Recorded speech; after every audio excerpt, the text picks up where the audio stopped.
Canada ends Student Direct Stream, SDS, for study visas. Full explanation. In November 2024, Canada made a major change to its student visa process by officially ending the Student Direct Stream, SDS, program. The SDS, which was introduced in 2018, aimed to provide faster study permit processing for international students from specific countries, offering an expedited pathway for those pursuing higher education in Canada. However, this move signals a shift toward a more inclusive, universal process for student visa applications, expanding beyond the original list of participating countries. What was the Student Direct Stream, SDS? The SDS program was designed to facilitate quicker processing times for study permit applications from students in select countries. Initially, it was available to residents of the following countries: China, India, Philippines, Pakistan, Senegal, Vietnam. Under the SDS, applicants could receive their study permits processed in as little as 20 calendar days, provided they met certain eligibility criteria. These criteria included showing proof of a guaranteed investment certificate, GIC for living expenses, demonstrating English proficiency through IELTS with a minimum score of 6.0 in each band, and having a letter of acceptance from a designated learning institution in Canada. The program was a response to increasing demand for Canadian higher education and the desire to attract skilled international students.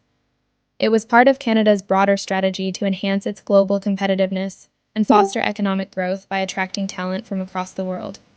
Why did Canada end the SDS program?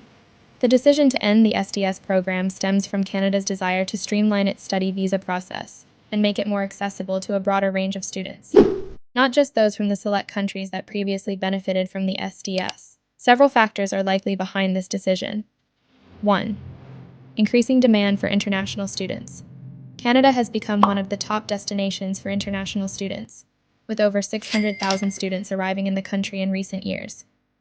The SDS was successful in attracting students from countries like India and China, but Canada now seeks to expand this access to students from other regions, including the African continent, Latin America, and the Caribbean. 2. Equity and inclusivity. The SDS program was limited to students from certain countries, which may have created an uneven playing field for prospective students from other nations. By abolishing SDS, Canada aims to treat all applicants more equally, removing perceived barriers for students from countries that were not part of the program. 3. Simplification of the application process.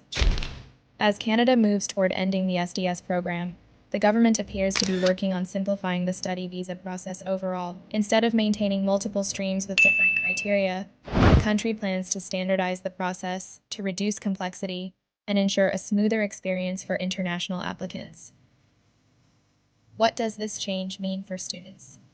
While the end of the SDS program may cause concern for some prospective students, it is important to note that the overall application process for study permits has not drastically changed. Students will still need to provide proof of acceptance from a Canadian institution, show evidence of financial support, and meet health and security requirements. However, without the SDS, processing times may vary more widely, and students could face longer waiting periods for their visas.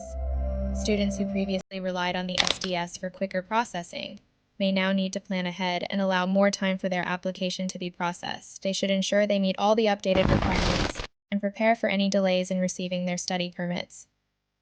Conclusion: Canada's decision to end the Student Direct Stream is a significant shift in the country's approach to attracting international students. While it may lead to a more inclusive and streamlined application process, students should remain informed about new visa requirements and processing times.